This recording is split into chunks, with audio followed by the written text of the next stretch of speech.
Espera. Yes. Salve, salve, meus queridos, beleza, rapaziada? Quem está assistindo a reunião gravada, espero que seja de bom proveito. Hoje a reunião é com o ministro do STJ, da sexta turma, compõe... Quinta, prefiro a quinta. Prefere a quinta? Prefiro a quinta. O doutor Paulo Moisés Cocoricó Galo. Então hoje vai falar sobre HC. O Galo é um monstro. Agora falando sério, rapaziada. Nesse assunto de Tribunal Superior, uma das pessoas que eu vejo assim, que mais entende do assunto, que eu tenho contato próximo, o Galo está entre, eu diria, entre os 3 mais. Então é um prazer ter você aqui, Galo, trazendo conhecimento para o nosso grupo. Beleza? A reunião é toda sua. Valeu, Rê, muito obrigado. Boa noite a todos e boa noite para quem vai estar assistindo depois também. Rê me deu a incumbência aqui de falar um pouco sobre a habeas corpus, essa ação tão corriqueira que a gente faz no nosso dia a dia na atividade da advocacia criminal. É a maneira que a gente tem de pleitear a liberdade das mais diversas formas dos nossos clientes, ainda que não seja exclusivamente e de maneira direta a liberdade, por culpa de um senhor chamado Rui Barbosa, tá? No Brasil, o habeas corpus ele funciona de uma forma diferente daquilo que ele funcionaria em outros países. Então, a gente não precisa fazer habeas corpus aqui no Brasil somente de liberdade. A gente pode fazer habeas corpus para reconhecer prescrição, pode fazer habeas corpus para corrigir dosimetria de pena, pode fazer habeas corpus para rever nulidade, pode fazer habeas corpus para pedir para ouvir testemunha, pode fazer habeas corpus para tudo que vocês imaginarem. Para vocês aprenderem a respeito de habeas corpus, entender o habeas corpus, é muito mais fácil vocês procurarem o que não pode, tá? Do que aquilo que pode. Em regra, pode tudo dentro do habeas corpus. Mas vamos partir daquele início, pegar um pouquinho de teoria, depois a gente vai dissecando aquilo que é a parte mais prática, vendo alguns precedentes, alguns julgados e alguns habeas corpus que eu também fiz. Como eu acabei fazendo, eu creio que fica mais fácil de eu falar a respeito deles.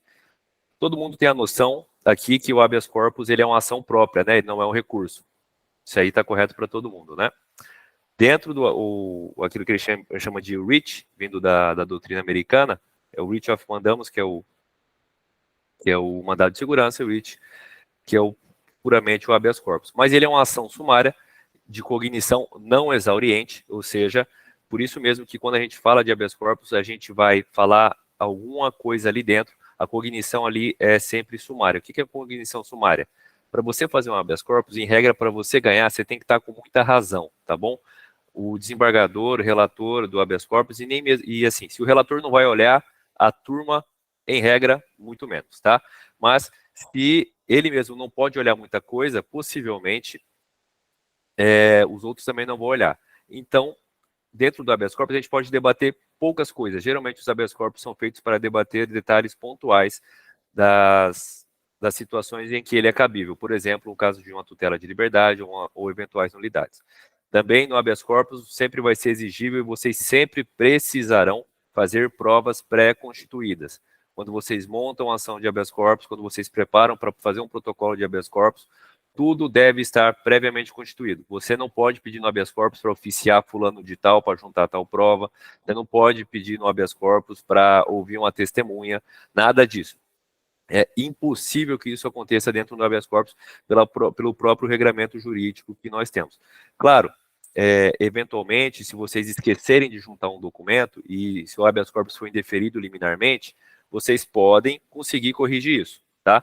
Tem uma situação aqui que eu cacei hoje, deixa eu achar aqui, mas o relator ali, que era o desembargador, perdão, o ministro Messol de Azulay, como o documento tinha sido esquecido e depois ele foi juntado, ele entendeu que estava tudo ok e reconsiderou a decisão dele, tá?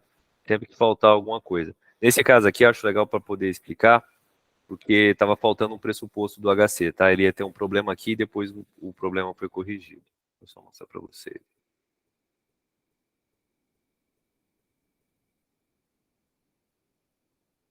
Tá dando para ler a tela aí ou precisa que aumenta? Quem que dá um alô aí para falar? Dá uma aumentada, por favor. Aumenta. Aqui tá dando para ler normal no computador. Ficou show. Ficou show? Ó, nesse caso aqui, a pessoa tinha impetrado um habeas corpus sem que a decisão do acórdão tivesse saído, tá? Depois eu vou falar um pouco isso a respeito da súmula 91 mais para frente aqui no nosso bate-papo. Mas, considerando que não tinha saído uma decisão colegiada a respeito do assunto, e depois saiu, a pessoa fez um pedido de reconsideração, tá? Para o ministro relator e juntou o acórdão, tá? E aí, o que foi? Foi deferido o pedido de reconsideração, mas ainda assim foi indeferido o pedido de liminar. Então, se eventualmente vocês errarem alguma coisa no habeas corpus de vocês, talvez, mas aí vai da liberalidade do próprio relator ali que estiver avaliando, ele corrija nesse vício e manda seguir o seu habeas corpus. Beleza? Continuando. Dentro do habeas corpus, você pode juntar esses documentos, mas o relator ele tem a liberalidade, se ele quiser, de avaliar os documentos do processo. No caso do Manuel, acho que ele mencionou, ele foi olhar o habeas corpus, correto, Manuel? Ele foi olhar o auto de prisão em flagrante, uma coisa assim, não foi? No meu caso, a situação foi o seguinte: o processo do auto de flagrante tinha um número, e quando ele evoluiu e foi arquivado para ação penal, que ele tem esse encerramento, arquiva-se, e o procedimento auto em flagrante vira ação penal. Ele trocou o número, só que eu acostei as decisões e os pedidos do APF, e o procurador entendeu que teve supressão de instâncias que não foi pedido em primeiro grau, isso porque ele olhou só o processo de piso. Só que os pedidos tinham sido feitos na época que o processo tramitava sob APF. O APF em si não é só a questão da delegacia e custódia. O processo ele vai evoluindo sobre aquela classe até o juiz... Eu entendi. Pronto, enfim. Vou passar, tá bom. Tá mundo, galera. Se vocês fizerem uma coisa dessa, igual nesse caso do Manuel, ele poderia lá olhar e ver se está tudo ok. Eu tive um caso bem interessante, que eu fiz uma sustentação oral, e o desembargador, mas assim, esse desembargador, ele é o desembargador mais fantástico do nosso TJMS aqui, que é o desembargador Rui Celso. Eu estava pedindo uma prisão domiciliar para o cliente meu, e o que ele fez? Como eu estava com dificuldade de comprovar a imprescindibilidade dos cuidados do pai para os filhos, diferente ao caso da mãe, que a imprescindibilidade é presumida, ele decidiu, ele mesmo por conta, isso aqui foi bem legal, cara, pesquisar no sistema judicial. Apareceu aí compartilhando? Ele decidiu por conta, dentro do habeas corpus, depois da minha sustentação oral. Foi o relator, foi Galo? Foi o relator. Ele decidiu ir pesquisar o telefone da mãe das crianças, que eu não estava conseguindo localizar, tá bom? Eu não conseguia achar ela, para poder ligar para ela e ver, ó, o trocínio não bastasse a dinâmica, quer ver...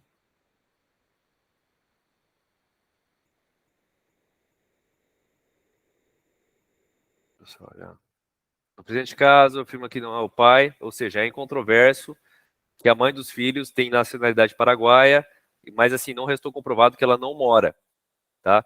Segundo o comprovante, está o nome do pai dela, que é o avô das crianças e tudo mais, e veio desacompanhado. O trocínio não bastasse a dinâmica, após a prisão flagrante, descaracterizância de colocar o pós-revista entorpecente, ou seja, não existe nos autos prova cabal. Vale ainda dizer que este gabinete tentou efetuar contato telefônico com a companheira do paciente e o tio dela para, em razão dos dados, confirmar a alegação defensiva, mas mesmo assim não teve êxito.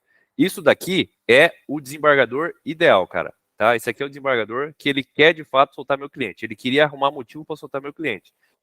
Mas eu não conseguia arrumar os motivos, tá? Mas dentro do habeas corpus, se o desembargador for gente boa, ele pode fazer isso, tá? Ele foi, ó, pegou os contatos telefônicos e tentou ligar para ver se localizava, mas mesmo assim eu não consegui soltar o cliente. Na aula passada sobre pedido de liberdade, o Renato falou que tem situações que nem compensa você fazer o pedido de liberdade.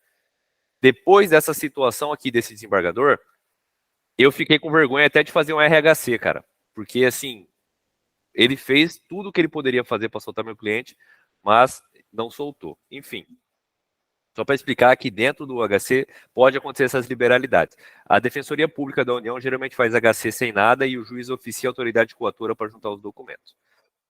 Falando sobre o habeas corpus no Brasil. No Brasil, a gente adota a teoria brasileira do habeas corpus. Igual eu falei no começo, existiu não quero chamar ele de arrombado, mas assim, existia uma pessoa aqui no Brasil que chamava Rui Barbosa, que ele acabou com todo o sistema recursal penal do Brasil. Ele acabou com tudo, cara.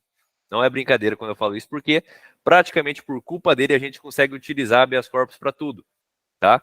Tudo, ainda que seja uma ofensa um tanto quanto reflexa ao direito de liberdade, permite que a gente se valha do habeas corpus para poder fazer um pedido de liberdade, tá? Isso por conta dele.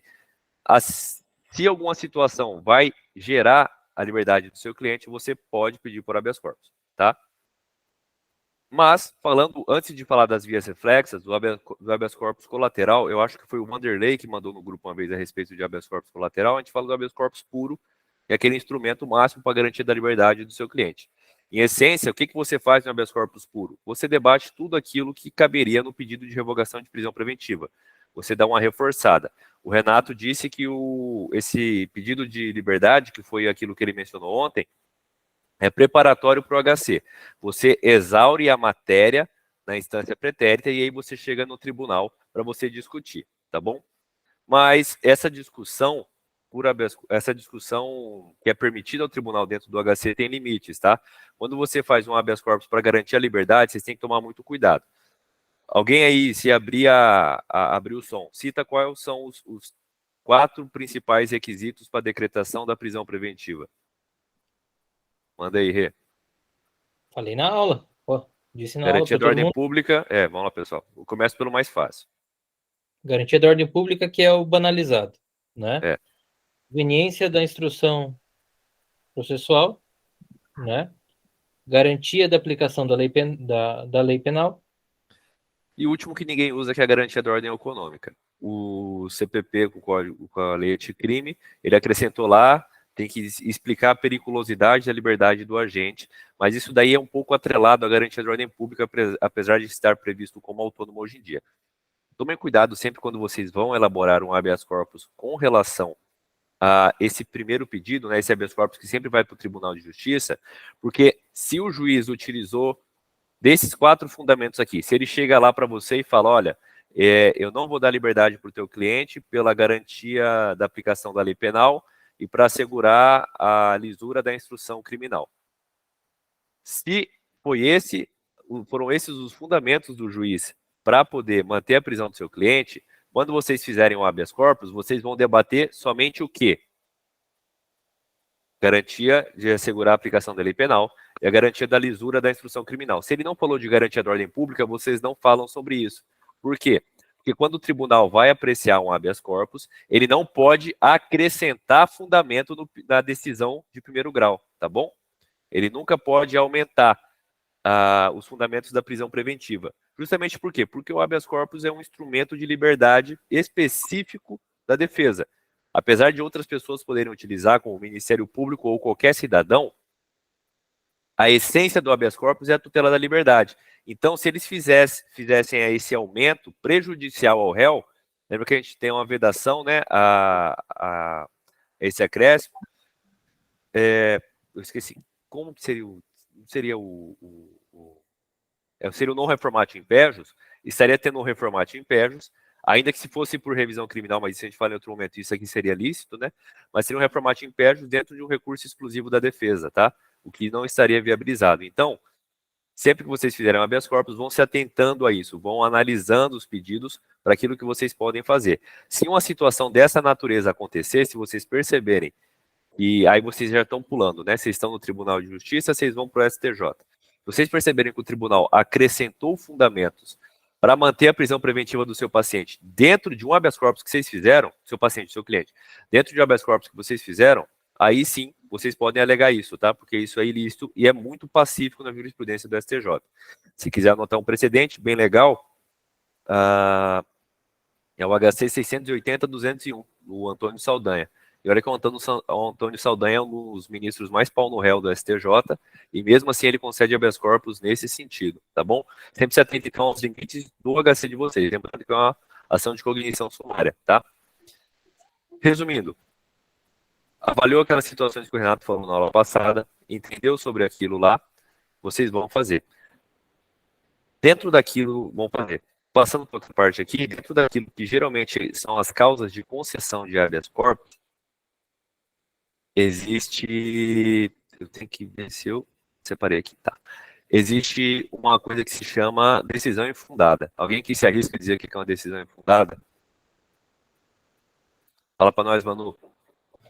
É uma decisão que não tem nada a ver com o que está sendo debatido no processo? Quase isso. Pode ser isso, pode ser considerada decisão infundada, mas decisão infundada em regra, em essência, é aquela decisão que ela serve para qualquer outro caso, tá?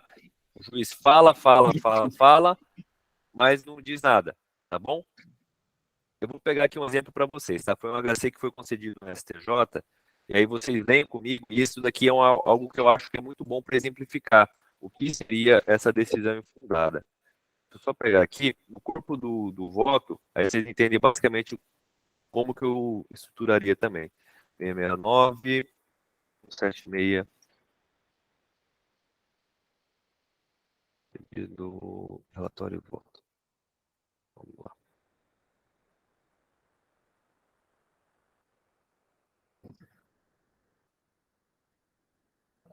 HC 669, 176 do STJ. Ficou bom para ler ou não? Tá. Ó, isso daqui é a transcrição do decreto de prisão preventiva, tá? Deixa eu te mostrar o tamanho da decisão do juiz quando ele fala sobre a necessidade da prisão. Tudo bem. A autoridade policial representou pela decretação da prisão preventiva com manifestação favorável por parte do Ministério Público.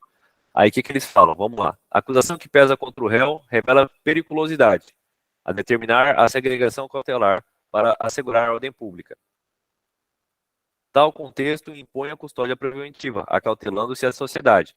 Os fatos apurados determinam imediata resposta do Estado com segregação cautelar dos autores. Sobre o tema, confira-se o precedente do STJ. Tirando o precedente do STJ, além disso, a decretação é medida de rigor para a conveniência da instrução criminal e aplicação da lei penal, preservando-se o depoimento da vítima e impedindo a fuga do distrito da culpa. Por isso, decreta a prisão. Pessoal, nisso daqui que eu li, me diz uma coisa. O que eu falei sobre o caso concreto que está aqui sendo apreciado? Vocês entenderam que esse caso aqui é um roubo? Vocês entenderam se é um homicídio? Vocês entenderam se é um tráfico? Não serve para nada essa decisão, tá? Isso aqui é um exemplo muito claro. Isso aqui é um exemplo muito claro do que é uma decisão infundada. Ele não falou nada. Diferente da decisão infundada é aquela decisão onde o juiz, e assim, não precisa de muito para considerar a decisão fundada, tá? É aquela decisão... Ele só quis punir o réu na decisão, né, Galo? É, basicamente isso, mas veja, Manuel, se ele coloca aqui e especifica aqui, por exemplo, vamos lá, deixa eu dar um motivo para ele decretar aqui, que durante o cometimento do roubo, eles abordaram as vítimas de maneira que constrangeram elas acima daquilo que é comum, desferindo golpes e chutes, denotando que são pessoas violentas. Além do mais, com requinte de crueldade, despiram as vítimas em frente aos familiares e deixaram elas amarradas no chão com as mãos para trás, dessa forma. Assim, eles roubaram a caminhonete e levaram para o país vizinho. Se o juiz justifica desse jeito, vocês veem que o fato que eu narrei é muito grave, você entendeu? A gravidade concreta da conduta é fundamento suficiente para a decretação da prisão preventiva. Mas este fato, essa gravidade concreta, tem que estar descrita, tem que estar escrita na decisão do juiz. Então, vocês sempre tomem cuidado com aquilo que vocês possivelmente vão debater, tá? Quando vocês falam que uma decisão é infundada, ela tem que ser desse jeito, genérica. Decisão infundada sempre vai remeter a gente à decisão genérica, tá? O artigo 315 do Código de Processo Penal explica muito bem o que não é uma decisão fundamentada, tá? Ele faz de maneira negativa. Ele diz que não é fundamentada a decisão que, tá bom? Se vocês abrirem e quiserem ler, é muito interessante o artigo 315 e ele explica e exemplifica muito bem o que seria. O artigo 315 é um avanço dentro da legislação processual penal porque ele é igual um artigo do CPC, acho que é o 485 CPC, que fala o que é uma decisão fundamentada também, tá bom? E lá explica de maneira bem clara o que seria necessário para que se considere uma decisão fundamentada. Pode falar, Wanderlei. E é causa de nulidade, né? A falta de fundamentação do juiz, né? Isso, a causa de nulidade. Mas no caso aqui, você falar que a decisão não foi fundada, você não pede a anulação da decisão, você pede a... É como se você falasse assim, já que não apresentou nenhum fundamento, libera, entendeu? Sim. É mais ou menos o mesmo raciocínio que o STJ tem utilizado para reformar decisões de tráfico e conceder o privilégio. Isso seria usado nulidade, Galo? Assim, o termo nulidade seria mais na instrução do processo, né? Mas a instrução é Então, relacionada à sentença. Por justamente. mais que vocês também podem usar habeas corpus para pedir nulidade, por ausência de fundamentação também, tá? Vocês podem fazer tudo. Vamos supor, Vanderlei, para avaliar a fundamentação de uma decisão. Existem vários habeas corpus concedidos para anular a interceptação telefônica e tudo mais. Aí sim, dentro do habeas corpus, você pede a nulidade, entendeu? Aqui você pede a revogação. Você pede a nulidade da interceptação para que ela seja desentranhada dos autos. Por quê? Porque não teve fundamentação suficiente, por exemplo. Tá? Sim. E Então, tem um artigo do CPP, né, que fala sobre a fundamentação genérica, né? Isso, 315, né? Isso, é. Tá. Só para fazer um adendo para todo mundo não esquecer. Esse 315, apesar do posicionamento dele, ele não vale só para prisão, tá? 315 vale para sentença, para apelação, para acórdão, tá? Para qualquer outra decisão, tá bom? Não vale só para situação que debate prisão, tá? Ele vale para mais outras coisas.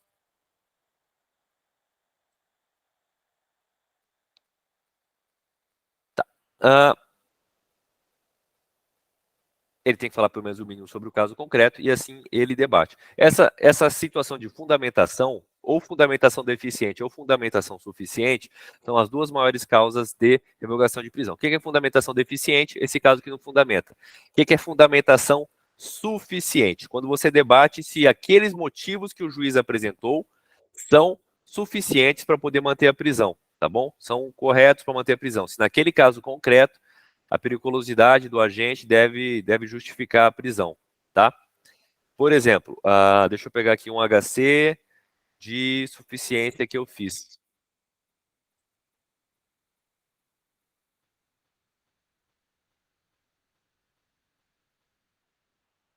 Deixa eu ver se foi o do... Qual que eu vou abrir aqui? Não, isso aqui é para outras coisas. Também é para outras coisas. Então amanhã que pega o negócio da maquininha para fazer?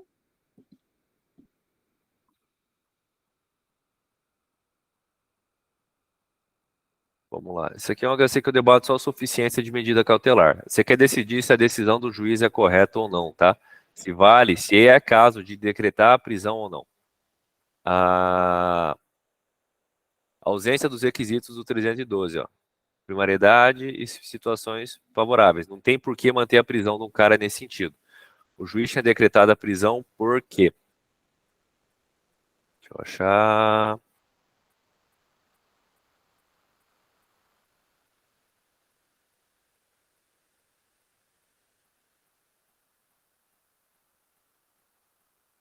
Ó, prevaleceu nesse caso aqui as circunstâncias favoráveis do meu cliente em relação ao fato apurado. Era um furto, ele foi preso em flagrante. Porém, ó, o meu cliente poderia ter sido mantida a prisão dele, tá? Por quê? Porque, embora ele seja tecnicamente primário, ele possui registro de antecedentes. Antecedentes, assim, tem vários boletins de ocorrência registrados contra ele. Isso, tá? A existência de vários boletins de ocorrência contra o cliente de vocês é motivo suficiente para decretação de prisão também, tá? Por isso que eu tô destacando. Mas a discussão aqui era um crime com pouca relevância, era um furto de pouca coisa, ele ainda era tecnicamente primário e estava no meio da pandemia. Então, não precisava prender, ainda mais naquele momento de pandemia. Desembargador que cita o Ari Lopes Júnior, cada coisa. O Renato que gosta dele. Enfim, explica aqui, fixou medidas cautelares falando que eram suficientes para o caso concreto, tá? Isso aqui é um habeas corpus onde eu discuti se as medidas cautelares, nesse caso, eram suficientes ou se precisava prisão preventiva. Isso, geralmente, é onde vocês vão entrar no debate, tá bom? No habeas corpus, vocês não vão falar, o meu cliente não praticou o fato, o meu cliente não aquilo. Não, vocês vão falar assim, olha, dadas essas circunstâncias, dado o contexto em que está inserido, tá? Não precisa aprender ele neste momento. Vocês podem deixar isso para após o fim do processo, quando transitar em julgado, tá bom? Vocês não vão chegar, a não ser que vocês tenham um elemento muito forte que diz que o teu cliente não praticou aquele delito, tá bom? Alguma coisa que acabe com a materialidade delitiva ou que acabe com a autoria delitiva, aí vocês podem discutir isso. Mas dentro do habeas corpus, ela é uma via muito restrita. Lembra que é uma ação... Isso. É uma ação de cognição sumária. Então, se é cognição sumária e a prova pré-constituída, vocês têm que ter muita razão para conseguir fazer dessa forma. Vanderlei tá com... Pode falar, Vanderlei. Vanderlei primeiro, depois eu faço. Eu vou fazer uma pergunta. Fala, Vande. É no seguinte, um colega meu, ele estava estudando para a OAB, ele me fez essa pergunta, eu disse que não. Pode ser até uma dúvida de algumas pessoas também que não tem um protocolado ainda no HC. Perguntou se o HC você podia protocolar no processo de piso para ser remetido no 2º grau. Eu disse que não. Isso é melhor protocolar a parte no tribunal do que colocar no primeiro piso para ser remetido. Até para análise. Então, assim, tem gente que ainda pensa que o habeas corpus você coloca como um recurso no processo para ser remetido. Eu acho que o pessoal do cartório vai xingar você se fizer isso, tá? Mas assim, sobre essa situação, Manuel, se você protocolar um habeas corpus errado no STF, por exemplo, eles fazem a remessa para o juízo competente. Tem gente que acha, por exemplo, quando surgiu essa teoria brasileira do habeas corpus, essa linha do habeas corpus nosso, o que o Rui Barbosa fazia? Ele morava lá no Rio de Janeiro e o Supremo Tribunal Federal era lá. Todo mundo sabe que é o Rui Barbosa, todo mundo aqui acha que se visse ele, talvez abaixaria as calças, mas é de falar. Mas assim, ele era o cara. O que ele fazia? Estava ali na vara criminal do Rio de Janeiro. O juiz falou que não era isso. Tudo bem. Ele pegava, saía da vara criminal com o papelzinho dele na mão, chegava no STF, falava, vai lá e resolve. Aí o STF dava o que ele queria, tá? Era muito assim naquele tempo, a situação era diferente, os tempos eram outros. Não é mais assim. Então, você poderia, em tese, impetrar um habeas corpus direto no STF, tá? Mas aí, como tem todo esse problema, e aí ia virar uma zona, se todo mundo fizesse isso, né? Lembrando aquilo que o Renato fala, você tem que exaurir instância, sempre fazendo uma escadinha para poder chegar lá em cima. Eles fazem o quê? Você protocolou errado no STF, eles vão remeter para o Tribunal de Justiça, por exemplo, sabe? A decisão do juiz, você fez um HC direto para o STF, você pulou 1, 2, 3 instâncias. Chegou lá no STF, ele vai falar assim, não, remete para o Tribunal de Justiça que ele faz, tá bom, Manuel? Mas assim, não custaria nada eles remeterem, mas eu também não acho correto se existe uma maneira correta de você fazer e você não faz por pirraça. Nesse caso, eu falei mais de 1º e 2º grau no estado mesmo, assim, entendeu? Que às vezes a galera não tem muito ainda a expertise de atuar no STF, digamos assim. Aí um colega meu perguntou sobre isso em 1º e 2º grau só. Eu disse, olha, é melhor não. Deixa eu falar uma coisa então aqui rapidão. A gente vai pulando as coisas e acho que o Rei ia querer que eu falasse isso também. Todo mundo sabe qual que é a escadinha do habeas corpus, né? Quem que é a autoridade coatora? Todo mundo tem uma noção ou não? Só que tá a câmera desligada. Se não der simples assim. Quer ver? Abrir, fala. Messias, se a autoridade coatora é o delegado, para quem impetra o habeas corpus? O juiz de 1º grau. Beleza, Messias acertou. Deixa eu ver outro. Renan, você tá aí, Renan? Não tá. Renan. Quem que tem cara que vai acertar uma dessa? Rodrigo. A Gabriela. Rodrigo. Fala. Liminar do HC em 2º grau negada monocraticamente. Qual o recurso cabível e para onde vai? Caralho, agora foi. Essa foi pegada. Você tem 2 recursos cabíveis aí, mas tá bom. Cara, agora você me apertou. Eu não sei, não. Suspeito. A Aline tá rindo, ela sabe. Fala, Aline. Pera aí. Deixa eu pesquisar, pelo amor de Deus. Ok. Pode falar, Aline. Eu presumo porque eu já tive coisa denegada e desse jeito. Luciana, levou um ponto. Luciana, ponto para Luciana ali, ó. Não vi. Eu não vi. É o recurso correto, tá? O agravo interno? É o agravo interno. Agravo interno pro presidente, para a Câmara, né? Para remeter o HC negado monocraticamente para a Câmara. Só uma adendo. Como eu disse, o Rui Barbosa, ele é um cara que ele acaba com todo o nosso sistema jurídico. Pode ser o agravo interno ou você faz um HC direto para o STJ também.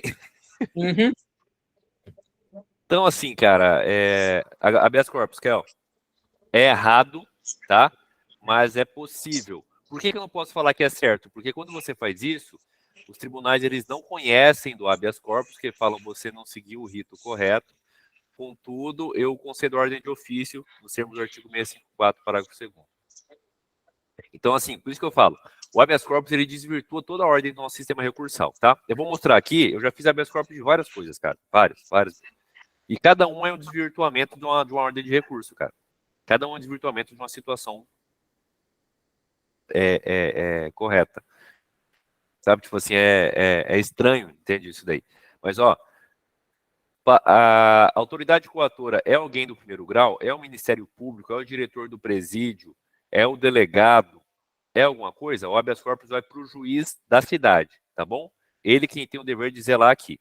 A autoridade coatora é o juiz? Aí tem um caso do Manuel que o cara lá fez uma baita de uma loucura. Eu até hoje eu não entendi muito bem. Mas a autoridade coatora é o juiz, o processo vai para o Tribunal de Justiça. Chegou no Tribunal de Justiça, o que é o correto? Você espera avaliar o mérito do seu habeas corpus, e aí, tendo uma decisão colegiada, o correto seria você fazer um recurso ordinário em habeas corpus, que é o RHC, tá? Porém, você pode fazer também um HC. Por que eles não... Qual é o nome do recurso? Desculpa aí, Gal. Recurso ordinário em habeas corpus. RHC, é ROC, né? Mas o pessoal fala RHC. O certo seria isso que eu falei, tá bom? Fazer o ROC. Mas você pode fazer o habeas corpus. Por que eles... mas eles também não iam conhecer o habeas corpus. Por quê? Porque você não ia permitir o Ministério Público de segundo grau fazer umas contrarrazões, tá? Você ia dar uma prejudicada no contraditório. É mais ou menos essa a desculpa que é utilizada. STJ negou seu HC liminar ou colegiado, liminar, agravo regimental, tá? No STJ, o recurso para turma se chama agravo regimental.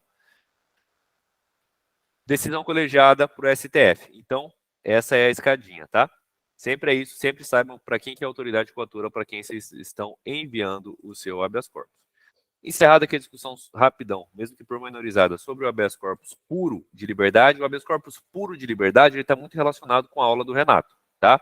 Vocês vão chegar com aqueles fundamentos do pedido de liberdade, vão reforçar eles e vão tentar colocar eles dentro daquilo que é cabível da avaliação do STJ e dos outros lugares. Falando de habeas corpus colateral, que é aquilo que o Vanderlei quer ouvir. Ele debate toda e qualquer situação que não seja atrelada diretamente com a liberdade, ou seja, geralmente é uma ofensa reflexa à liberdade. É muito mais fácil falar o que você não pode fazer no HC do que aquilo que você pode, tá? Um exemplo bem legal, quer ver? Esse exemplo é legal porque você avalia que quando você vai fazer um pedido de habeas corpus, você pode fazer o pedido mais esdrúxulo, tá? Deixa eu só achar aqui o meu. Esse foi o do... Não quero esse, eu quero o do... Aqui, do Gilmar.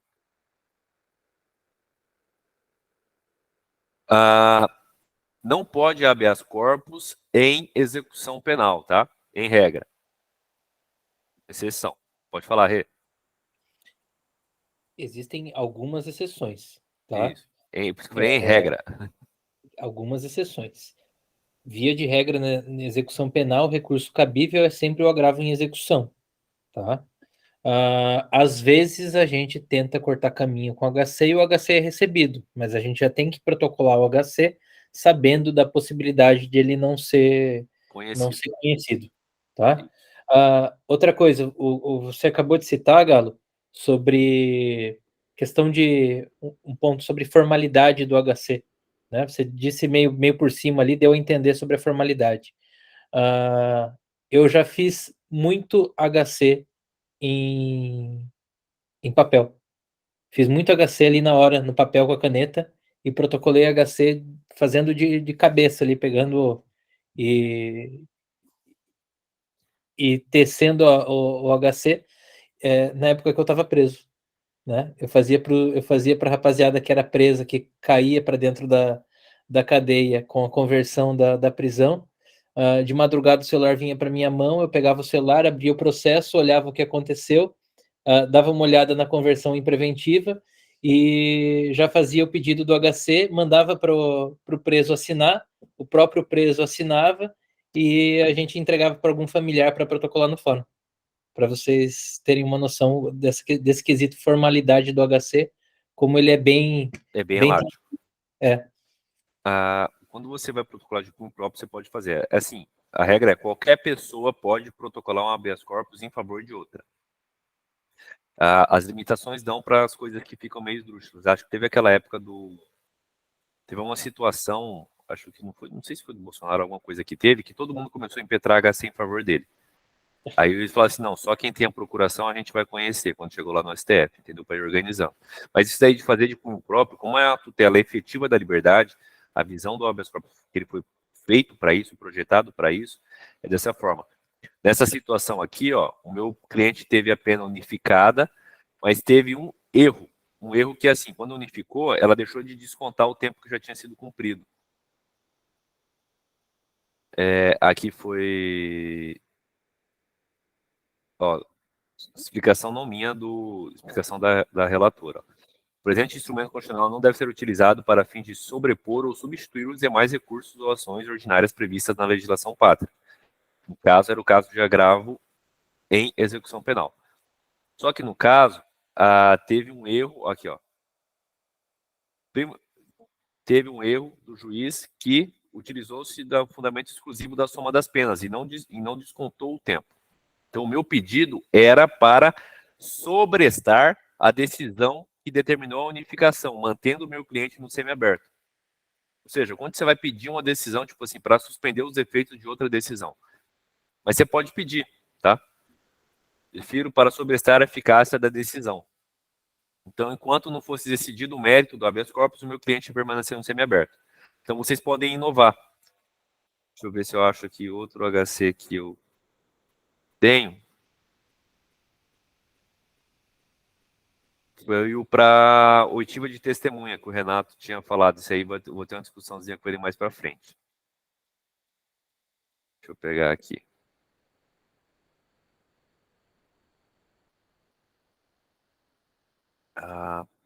Bom, lá. Deixa eu passar esse meu negócio para cá, que aí eu fico fazendo tudo uma vez.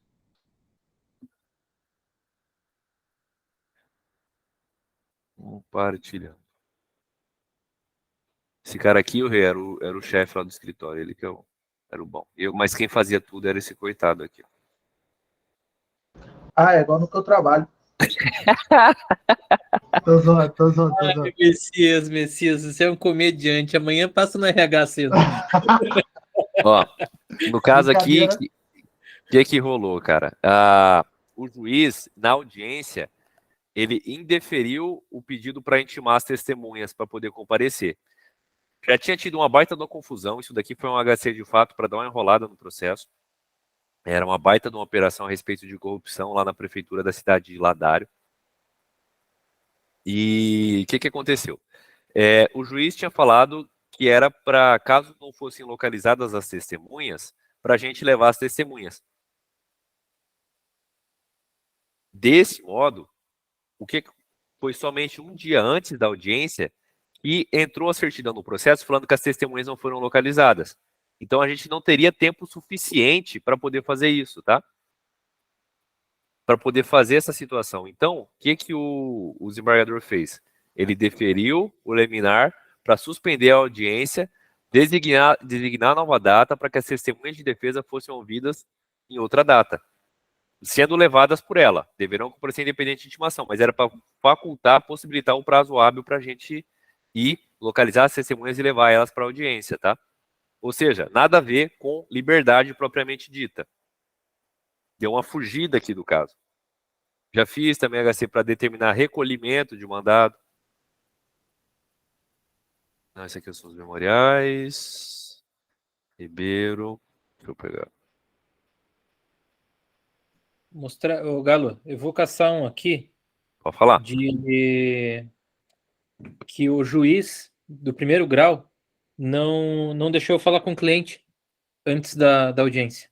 Não permitiu eu falar com o cliente antes da audiência. E daí teve toda a audiência. No final da audiência, eu não criei transtorno nenhum, aceitei, só pedi para constar em ata. No final da audiência, fiz o HC, liminar no tribunal, já veio, anulou tudo que foi feito.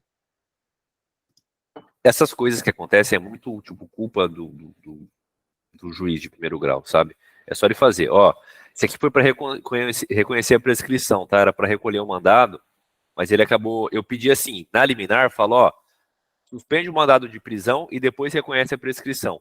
Nessa época aqui, foi meu primeiro HC essa história aqui, tá? Cobrei milão para fazer o processo e o HC. Ganhei superando a súmula 691 no STF. Cobrei bem pra caramba, né, Renato? Pode falar aí. Porra. Tá. Porra. Aquilo que eu disse pro pessoal da súmula 691. Não conhece do habeas corpus, porque o rito é errado, mas concede de ofício, nos termos do 654, parágrafo 2º. Naquela época ainda não tinha decidido, tá, sobre a prescrição da pretensão executória. Contava a partir do trânsito em julgado pelo Ministério Público. Por isso que concedeu, tá? Vamos ver outro HC que foi... Eu achei que, Galo, Hã? eu achei o que eu disse aqui para vocês. Posso jogar aqui? Joguei. Tirei a minha, depois eu mostro outra. Você tirou a sua, posso colocar a minha? Tirei, pode colocar. Lá ele. Tá sendo gravado, gente. Bota. Calma aí. Tá vendo o meu aí, Messias? Tô. Então aqui, ó. Cara, tudo. Situação que eu falei. Finalizou a audiência. Deixa eu abrir aqui o HC. Ah, eu acho que eu já tô no processo desse cara. Não exatamente esse HC, mas é uma coisa dele. Finalizou a audiência. Eu peguei. Tá abrindo a ata aqui, carregando. Peguei a ata, né? Pedi para constar aqui, ó. Para constar aqui. O defensor denunciado requeriu entrevista reservada. Conseguem ver? Deixa eu aumentar um pouquinho. Tô vendo.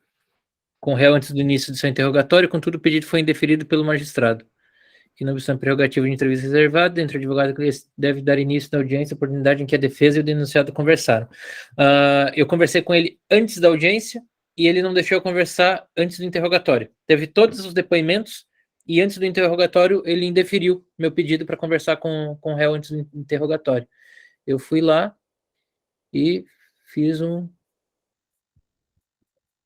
HC extremamente sucinto, né? Contei o que rolou, tal, né? Eu odeio usar isso, mas às vezes é necessário, tá, gente? Raramente vocês vão ver isso em... É mais ou menos veja. Eu uso demais esse grifado amarelo. Cara, é raro. Não, velho. Para com isso. Parem com isso. É raro. É só assim quando tem alguma coisa, algo muito gritante mesmo que eu preciso que não passe batido. E daí depois, na sequência, compartilhar outra aqui. Concedida a liminar, já deu para ler ali. Eu não achei. Cadê liminar? Concedida a liminar, movimento 10, eu acho. Não. Concedida liminar. 11. Concedida liminar. Redondo. Liminarzinha. Praticidade, pessoal, pro ajude. Sisteminha fajuto. Liminar concedida. Redondo. Assim, de certa forma, não tem um impacto direto na liberdade dele, né? Esse HC. Trata de uma outra matéria, mas veio via HC, a gente alcançou o trancamento, foi suspensa a ação penal, né? Que é a suspensão da ação penal, e está esperando o julgamento do HC ainda. Quero achar um HC aqui, velho. Aqui, esse aqui é engraçado, Rê. Esse aqui foi massa. Pera aí. Vamos lá. Você pode usar para tudo, inclusive para aquele juiz chato que demora para proferir decisão no processo de vocês. Ó, vamos lá. Essa daqui foi liminar. No mérito eu perdi. Mas, em parte, a liminar fixando o prazo de 24 horas para que o juiz profira a decisão acerca do meu pedido em primeira instância, porque o juiz estava demorando para avaliar se já deveria progredir o meu cliente ou não, e tinha um pedido parado há 4 meses já. Como já tinha extrapolado o prazo, fiz habeas corpus para o tribunal mandar o juiz decidir. Pode falar, Aline. Mas não cabia fazer uma denúncia lá na corregedoria, lá do TJ? Para quê? A gente faz isso. Mas aí o juiz não gosta. Aí vai Mas ficar ele vai anotado. gostar igual disso aí, às vezes é mais rápido. A gente já Na fez isso com o cartório e já fez com o juiz. Não, o meu Porque saiu. se o cara de primeiro grau não der uma sentença favorável, mesmo tendo provas ou coisa assim, tu joga pra segunda. Sim, A mas gente já fez isso, a gente é mais rápido. eu já sabia que ele seria desfavorável. Nesse caso aqui, eu não lembro de ter feito reclamação na corregedoria, mas eu falei para fazer através de habeas corpus para poder liberar. Eu já sabia que ele ia indeferir, tipo, não estava ali para deferir, eu só queria mandar o processo para cima. É a mão levantada do Vanderlei. Desculpa, Aline, eu respondi tudo. Aham. Deixa eu fazer uma pergunta rapidinho, só para não perder, senão eu me confundo todo aqui.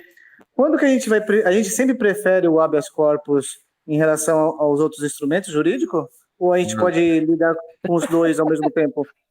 Vanderlei, eu falo isso mais para frente, mas você pode usar os dois ao mesmo tempo, você pode interpor habeas corpus concomitante com recurso especial, com apelação, com outras coisas, porém depende, tá? Eu explico um pouquinho mais para o final. Tem um beleza, precedente de orientação jurisprudencial da 3ª sessão do STJ a respeito disso. Tá, Tá? Eu perfeito. dou um precedente para vocês. Mas, enfim, posso usar para isso. Posso usar, aí entra naquele habeas corpus os mais legais que eu tenho, que são os habeas corpus esse daqui foi para também substitutivo de revisão criminal, para aumentar o tanto de diminuição de pena. Ó. Isso aqui é no STJ. Concedo para reduzir as penas nos termos acima, fixar regime aberto, substituir pena privativa de liberdade. Esse substitutivo de revisão criminal é o mais legal. Você pode usar o habeas corpus. E se eventualmente no habeas corpus de vocês não analisarem a situação jurídica que vocês querem da maneira suficiente, vocês pedem para reconhecer a negativa de prestação jurisdicional. Tá? Se em alguma apelação, vocês estão lá na apelação, tá? Vocês ainda não fizeram recurso especial. Mas o processo está demorando e tem uma tese na apelação, seu cliente pode ser absolvido. Supomos, tá? Eles não apreciaram a sua apelação do jeito correto, tem uma insuficiência de fundamentação no acórdão. Vocês podem resolver por meio de habeas corpus. Eu resolvi esse daqui através de um RHC, tá? Pode debater nulidade de prova, tá? Nulidade de prova em que sentido? Aquela prova que, em regra, esteja essencialmente atrelada à liberdade do seu cliente. No meu caso aqui, ó, eram 276 quilos de maconha, e os policiais militares falaram que notaram que o paciente estava mexendo em um carro e quando notou a presença deles, correu para dentro da casa. Diante de tal situação, perseguiram ele e entraram na residência. Todo mundo está ciente que isso daqui é um flagrante legal, né? Tem muitos precedentes do STJ nesse sentido. Então, o que eu fiz? Desde lá da audiência de custódia, eu pedi para não homologar o flagrante, porque o flagrante era nulo. E depois de um tempão debatendo, eu consegui a concessão da ordem no STJ para declarar a prova ilícita, tá? E voltar para o primeiro grau. Consegui mais do que eu queria. Por quê? Porque ele também deu habeas corpus para trancar o processo. Tem habeas corpus substituto de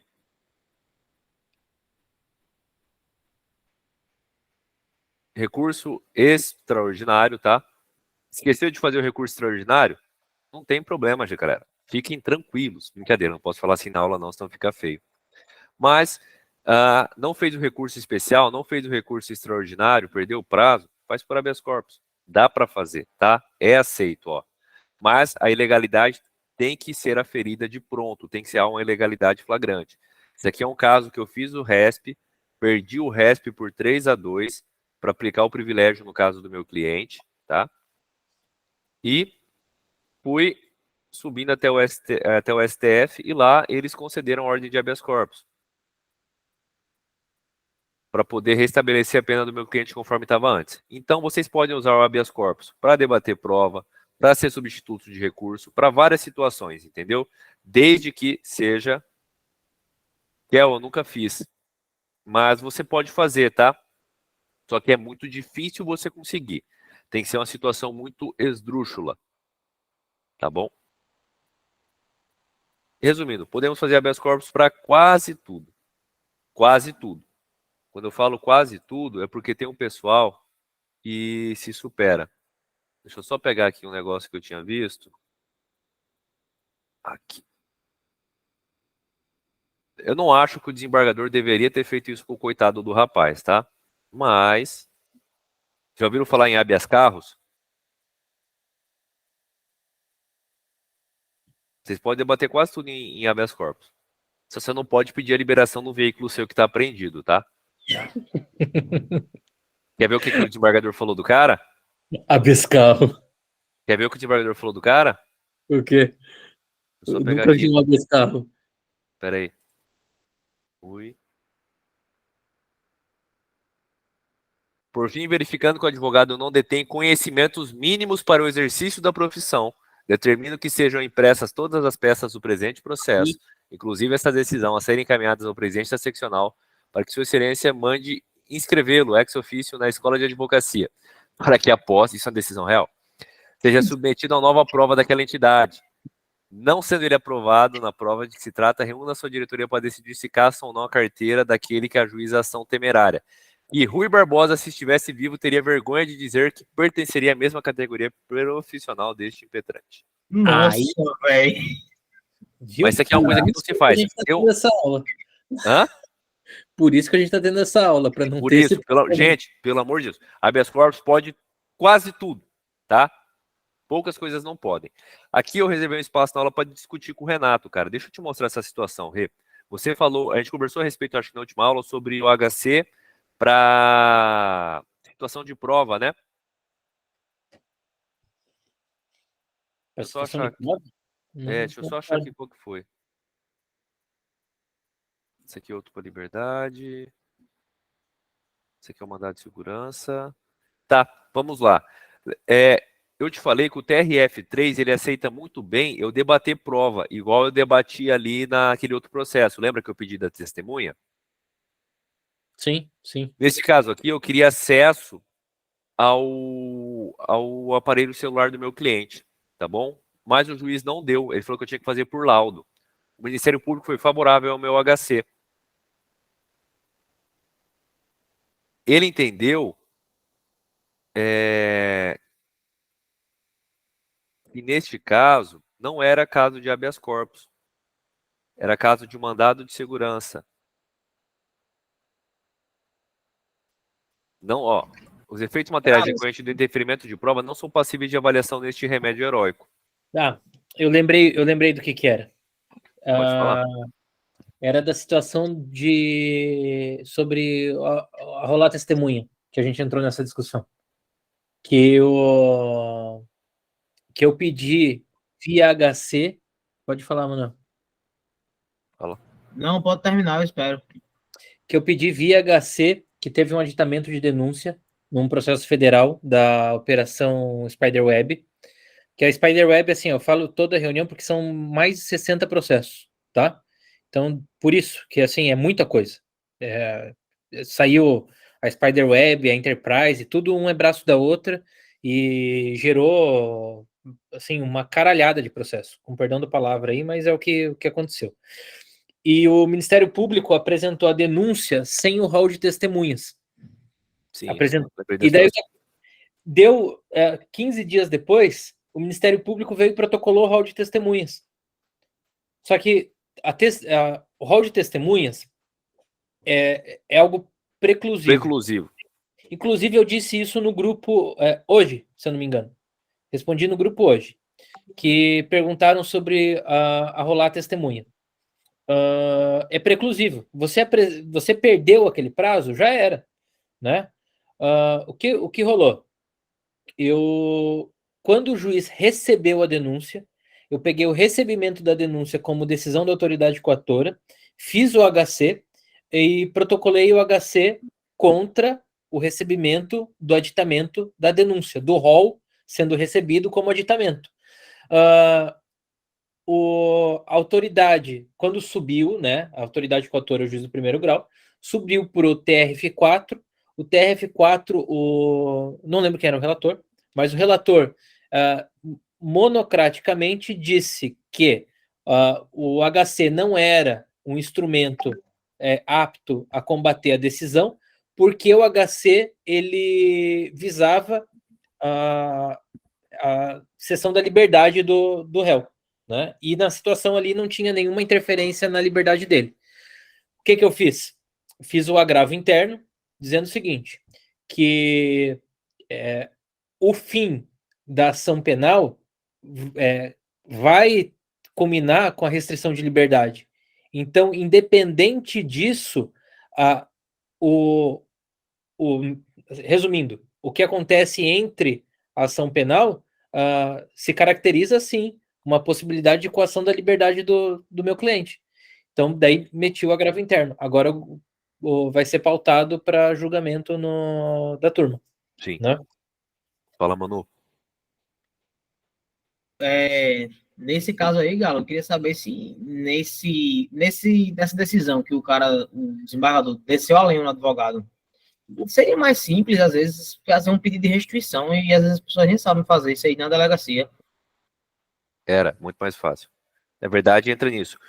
Isso que eu acabei de falar com o Rê aqui, por que eu queria trazer essa situação para conversar? Do habeas corpus que eu estava falando. Sim, mas assim, eu acho que ele poderia ter avaliado essa situação em mandado de segurança, tá? Essa aqui é a questão, não habeas corpus. O Rê, neste caso aqui, vamos lá, nesse ponto aqui eu sabia que eu tinha ganhado se eu fizesse o MS. Tudo que você falou, da maneira como você falou, concordo, vai de encontro com a nossa teoria de ampla cognição do habeas corpus. Porém, no TJMS eles entendem que é caso de mandado de segurança. Por isso que eu te falei sobre o mandado de segurança, tá? Ó, aqui eu vi que eu tinha ganhado, tá? Em se tratando de alegação de ilegalidade, abuso de poder impingido pelo lado do coator, contra o qual não haveria recurso previsto em lei, podendo acarretar nulidade por cessamento de defesa no plano formal e preferível de pronto, sequer descartaria em tese um mandado de segurança. Então, assim, em se tratando de situação que debate prova, porque ele fala que o mérito da prova, ó, a diligência no momento imprescindível para a defesa ou se prescindível para a convicção do magistrado, era uma situação de ser avaliada. Contudo, ele falou, faz mandado de segurança e eu fiz. Deixa eu só achar. Aí eu fiz o mandado de segurança. No mandado de segurança, ele falou que poderia avaliar tudo isso, era direito líquido e certo do advogado ter acesso a essas situações e deferiu liminarmente a segurança para me deixar acessar, tá bom? Não, pô, aí tá.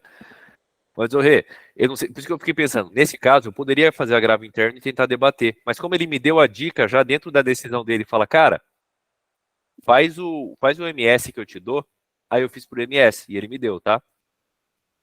Falou, pode acessar o celular. Isso aqui virou um precedente legal da sessão do Tribunal de Justiça do Estado do Mato Grosso do Sul, para poder avaliar isso. Mas é uma situação que eu acho interessante, porque é colateral ao habeas corpus, mas tem que ver quão colateral seria. Por isso que ele falou para fazer por MS, que estaria impingindo um direito líquido e certo. Essa que foi a discussão. É difícil. Cara, eu acho que eu usei MS no criminal em 10 anos umas 2 vezes. Eu usei essa e usei para liberar carro já. Cara, foi para liberar carro. Foi para liberar. Cara, assim, não é algo usual. Por quê?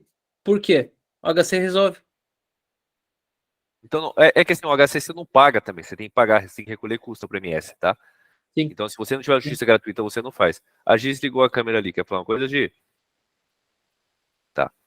Chegando no ponto, enfim, tem essa situação. Alguns casos são a linha fronteiriça, por isso que eu falei. Avalie o que o tribunal, o TRF3 aceita.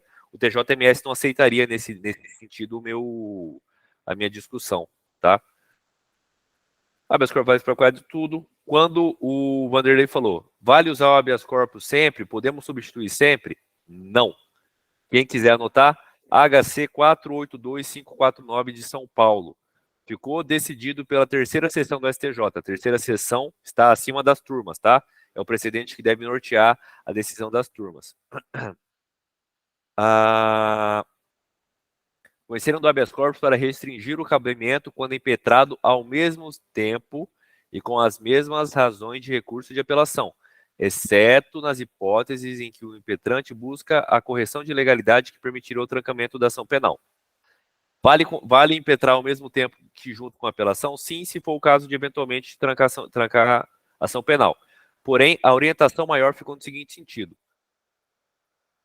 Foi fixada a compreensão sobre a amplitude do uso do habeas corpus se esse for destinado à tutela direta da liberdade de locomoção ou se traduzir em pedido diverso ao que é objeto do recurso próprio e que reflita imediatamente a liberdade do paciente. O que isso quer dizer? Você pode fazer habeas corpus junto com a apelação? Pode. Se a sua sentença foi mantida, na sua sentença foi mantida a prisão e você quer apelar, mas você sabe que para discutir a liberdade é mais rápido por HC, você pode apelar e fazer habeas corpus para discutir a liberdade, tá bom? Isso pode. Se você tem uma tese de nulidade que está dentro da sua apelação que poderia ser debatida e você quer ir levando já ela através de habeas corpus, você pode. Por exemplo, no meu caso de nulidade do flagrante, eu levei até o STJ junto com todas as outras situações. O processo estava andando, já acabou de sair a sentença, saiu o habeas corpus. Eu estava fazendo a apelação, tá? Eu já tinha já tinha interposto a apelação. Aí depois eu pedi para não conhecer porque o STJ já tinha me dado. Enfim, é uma situação que, caso reconhecida, vai implicar imediatamente na liberdade do seu cliente, ok? Vocês podem discutir concomitantemente com outro recurso. Só se preocupem com uma coisa, o HC, ele é uma ação de cognição sumária, a cognição dele é pouca, tá? Eventualmente, se já tiver uma decisão, um acórdão, por exemplo, sobre essa tese de nulidade que eu falei, no habeas corpus, e você chega com a apelação lá, eles podem falar que sobre esse tema já operou-se o trânsito julgado, tá bom? Pode falar que esse tema já foi debatido e que você não pode reabrir essa discussão na apelação porque isso foi decidido. Aí eles debatem os outros pontos da sua apelação. Isso é para evitar você tentar apelar por HC, né, Galo? O que acontece? O que eu já fiz, tá? Eu já fiz RHC concomitante com HC. Às vezes o ministro aprecia 2 vezes. Às vezes ele te toca e te dá uma carcada, tá?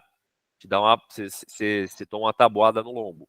E assim, não tá errado, tá? Não tá errado. De maneira alguma está errado eles fazerem isso. Certo? Então, assim, sempre tomem cuidado. Pode fazer HC concomitante? Pode, tá? Pode seguir o HC e seguir no processo? Pode. Ele é uma ação autônoma, ele vai andar sozinho. Contudo, tomem cuidado com essas situações. Pode acontecer do seu HC não ser conhecido.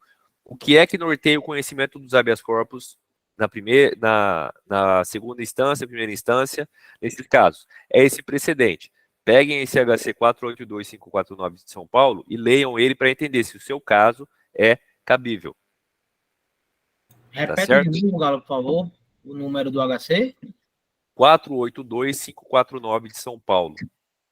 Terceira sessão.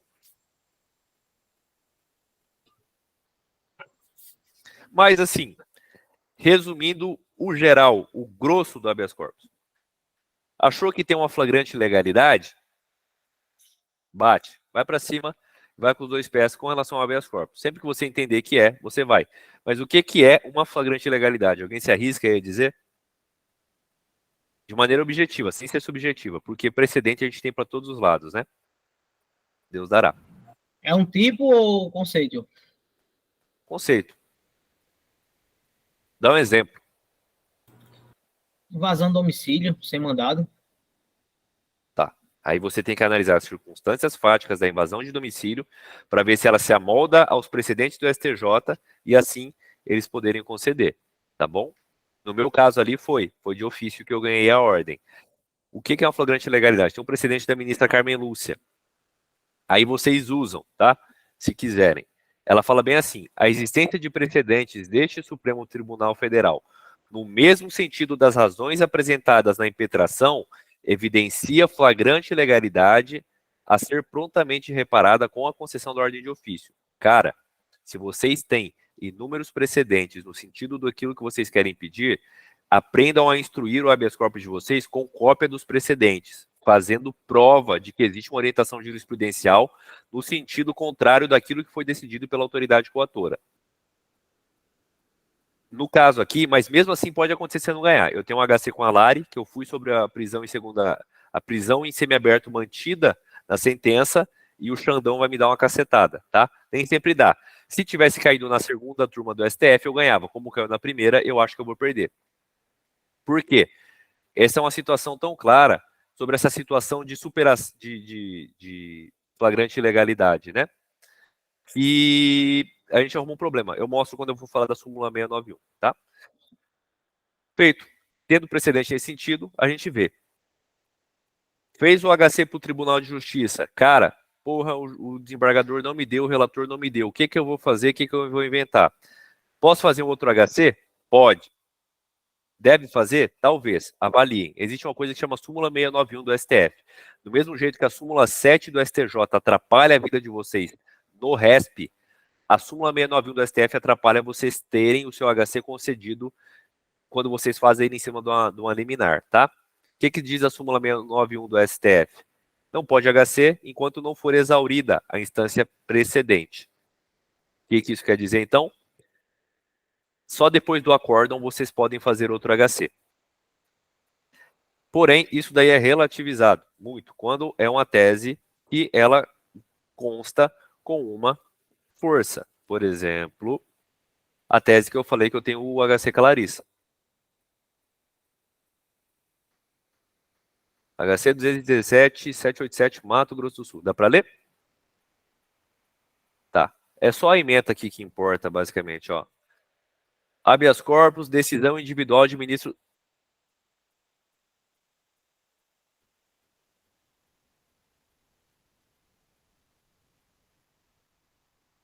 Tá. Deu para ouvir a música que estava tocando aqui? Não. Tá. Do nada começou a tocar aqui. Eu esqueci de fechar aquele...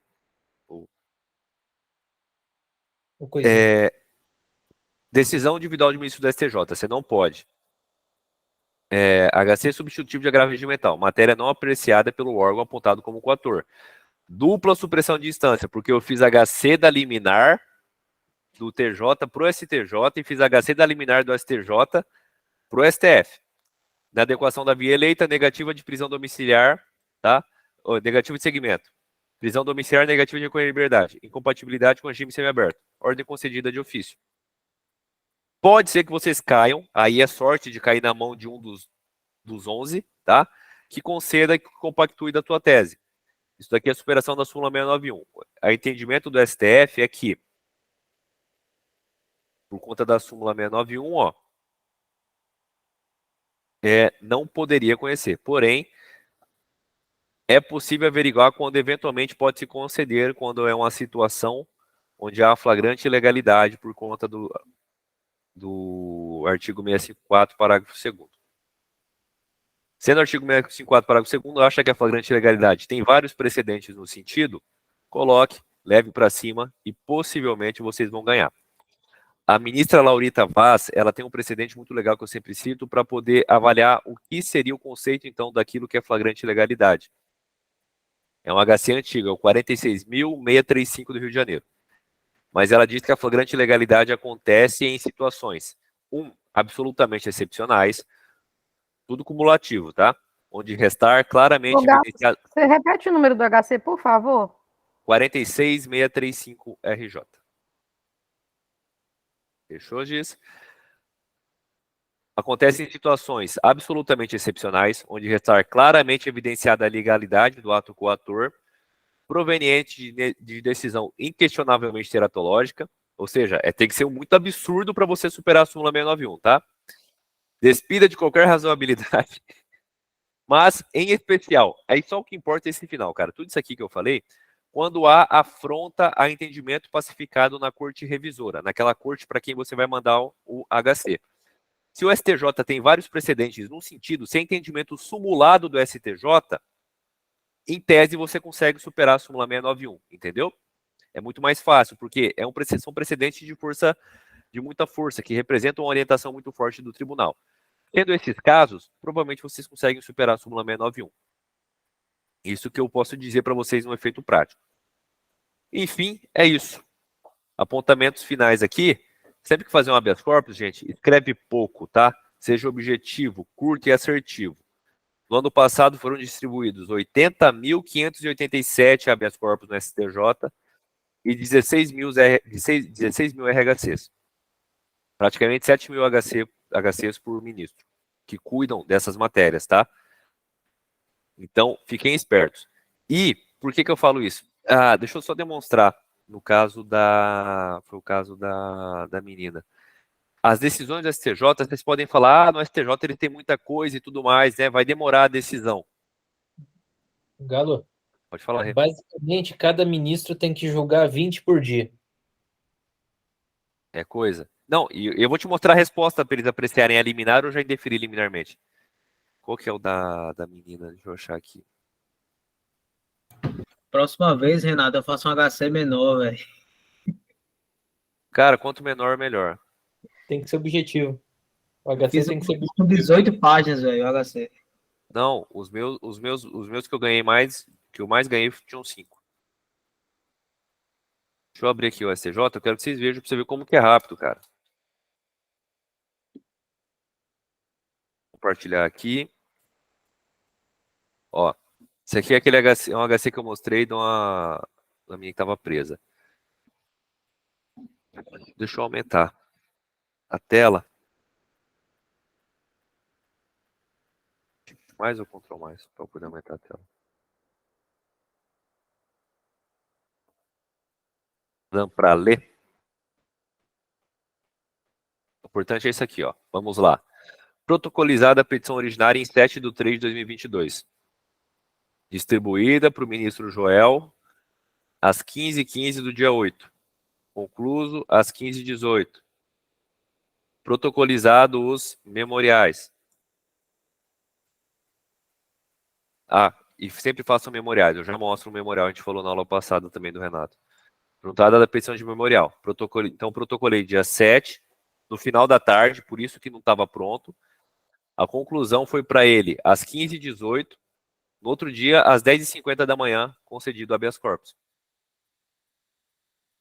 Então, vocês falam, o STJ tem muito processo. Eles têm uma caralhada de processo mesmo. Mas olha o tempo que ele demorou para julgar o meu caso e conceder a ordem, tá? Então, eles são rápidos. Sempre isso. Sempre lá tem uma prestação jurisdicional muito efetiva, por isso que o Renato fala que tem que elogiar muito eles, tá? Em compensação, o TJ daqui os TJ são mais demorados, né, Galo? Cara, o meu TJ demora um mês para julgar. Na mesma semana sai o mérito, 2, 3 dias. Meu TJ aqui é muito bom. Que a liminar é 7 dias e o mérito 45. Tá. Ó, aquele HC que eu falei para você é um HC que eu mais reduzi pena, né? Substitutivo de revisão criminal. Cara, isso aqui é um memorial, tá? Quantas páginas? 2. Quando você faz um habeas corpus, você faz um pedido, que faça grande, igual o Manuel fez. Mas faça um memorial depois, faz grande para poder exaurir matéria daquilo que vocês têm para falar, tá bom? Ó, não depende de revolvimento fático probatório, violou uma jurisprudência dominante do STJ, tá? Teve um erro de fato, tem prova pré-constituída, eles não cumpriram ali uma determinação da presidente do STJ e pronto. Tá? Expliquei ali, ó. Tudo mais, aumentou a pena porque era quase 1 tonelada. Pronto. Breve síntese, feita de objeção, reitera os argumentos expostos. Acabou. É só isso que vocês precisam fazer, tá? Ele não precisa ler mais do que isso daqui para entender meu pedido, entendeu? Não precisa. Os fatos já estão postos ali. A questão é que a gente faz um maior para poder exaurir matéria, mas aqui eu faço. Não citei nenhuma jurisprudência aqui, o Renato fala, não cita jurisprudência. Cara, só coloquei que é o tema do STJ que eles conhecem. Tá aqui com 3 páginas, porque a outra página é a peça de interposição aqui, que sempre fica grudada. E, vamos lá, busca assertividade nos habeas corpus. Sempre o negócio. O TJ reconheceu o fato A, concluiu o B. No meu caso, paradigma, vocês... e você sempre procura ter um caso paradigma, parecido com o RESP.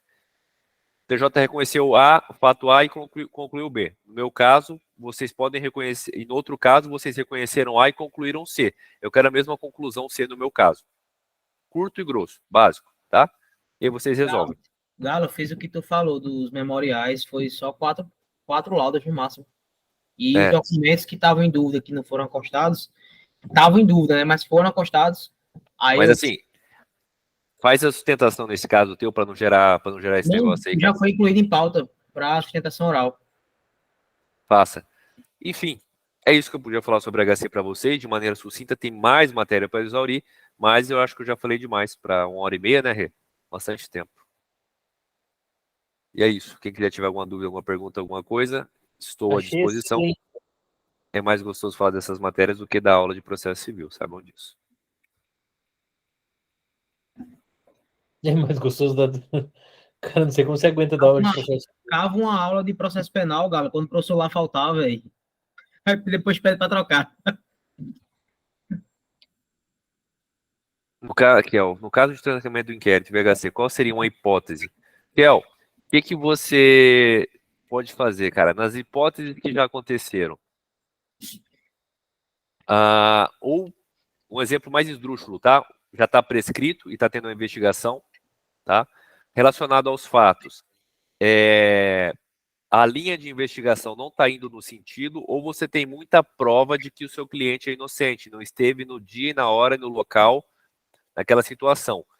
Eu vejo mais trancamento de ação penal do que trancamento de inquérito. Essa que é a questão. O que você avalia no trancamento de uma ação penal? É simples também, tá? Você vai ler a denúncia, você vai ver aquelas situações do artigo 395 do Código de Processo Penal. Vai ler a denúncia e ver se o fato que a denúncia narra permite uma conclusão a respeito de um crime. Tá ótimo? Se permitir, não vai para frente. Se não permitir a conclusão por um crime, aí você faz um HC nesse sentido. Mas é excepcional, cara. Sempre vai ser excepcional. Quer ver? Dentro da jurisprudência em tese do STJ, tem isso, tá? Quer ver? Se eu for passar para vocês aqui, são, acho que 19 temas. Primeiro que o STJ não admite o HC como substitutivo. Se for excepcional, pode. Tem que ter prova pré-constituída. Tema 3 da jurisprudência em tese. O trancamento de ação penal por via da habeas corpus é medida excepcional, admissível somente quando demonstrada a falta de justa causa, ou a tipicidade da conduta ou extinção da punibilidade. Aí sim você consegue. Se isso daí ficar constatado já no inquérito policial, aí você possivelmente consegue o HC. Mas entenda, até pela própria natureza do inquérito, ele está investigando, ele está procurando elementos. Então, é difícil você cortar, impedir, ele fala, olha, você não pode nem procurar elementos se cometer o crime, tá? É mais complexo isso, esse que é o raciocínio. Fala, Manu. No caso do Kel, que ele falou, lá no escritório, e Eric fez um HC trancativo de inquérito no caso de um cometimento de infração administrativa que foi tipificada como crime pelo delegado e foi concedido, porque foi um crime de trânsito que foi dirigir com habilitação vencida. Só que isso era para ser apurado no Detran, digamos assim, do Estado, e o cara foi taxado como criminoso, ficou alguns dias preso e tudo mais, e acabou saindo. Nesse caso, foi conseguido o trancamento do inquérito que estava investigando a situação, como também pode acontecer de trancamento de inquérito quando há ilegalidades de ferimento de garantias constitucionais nas investigações. Por exemplo, ameaças policiais, que acontece muito isso nos interiores das cidades. Os policiais ficam intimidando a família para apresentar logo a pessoa se ela tiver foragida, alguma coisa. Então, assim, se isso acontecer no âmbito de inquérito policial e ficar constatado, você pode arguir. Agora, é muito difícil isso acontecer e ficar constatado para ter a base para um HC de inquérito, de trancamento de inquérito.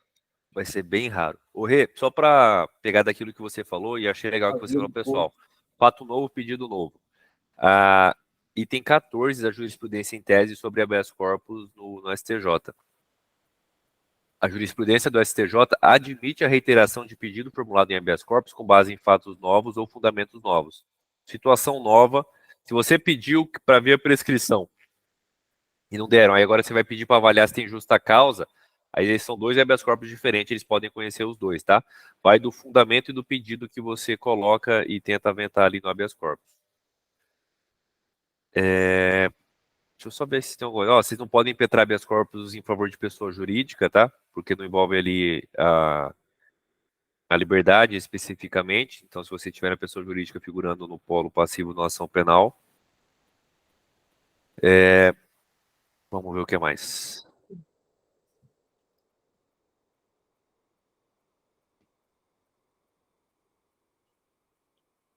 Ah, tá. Se vocês tiverem, isso aqui é importante, tá? Quando vocês fazem um habeas corpus pedindo a superação da súmula 691, seu habeas corpus vai para o STJ e ele fica lá. Pode ser que eles decidam avaliar seu habeas corpus. Mas aí, se julga o mérito da causa aqui na instância ordinária, seu habeas corpus não vai ser mais conhecido, tá? Se souber do resultado do mérito. Naquele caso ali que eu mostrei no começo, o cara corrigiu para poder não ter que apresentar outro HC. É cabível habeas corpus preventivo, só que também é raro. É difícil você pegar uma situação, né? Adiantar ela, sendo possível. Um exemplo de habeas corpus preventivo, o Dr. Jader, né? Na situação da Boate Kiss, prevendo que o juiz ia decretar a prisão, fez aquele habeas corpus preventivo e depois foi revogado pelo STF naquela... Eu esqueci qual era o nome da ação lá que eles utilizaram para poder fazer a revogação. E é isso, o habeas corpus sempre vai ser rito célere de cognição sumária e não se presta a analisar alegações relativas à absolvição que demandam o removimento de provas. Se for pedir absolvição por habeas corpus, não pode falar, mas é porque é testemunha, mas é porque... Não, eles não vão reavaliar. Eles vão avaliar aquilo que já está assentado pela instância pretérita. Acho que eu falei disso no resto. Fechou, Rê. Encerrado. 2 horas. 1h30. Tá ótimo. Gente. E mais alguém com dúvida? Alguma coisa? Queiram falar? Bruno, que eu já respondi. A Thaís não trouxe o meu companheiro de sala hoje. Filho dela, que é sempre bom ele estar na sala. Fechou, gente? Isso aí? Vou encerrar aqui. Daí o Galo pode começar a falar mal dos outros aí, né? Posso. Rapaziada, ó, para quem assistiu a aula até aqui gravada, comece a assistir a aula ao vivo, porque o pós-aula normalmente é melhor do que o período da aula. Do Galo, acho que vai ser muito difícil ser melhor, porque melhor do que a reunião dele, tá para ter uma ainda. Eu penso.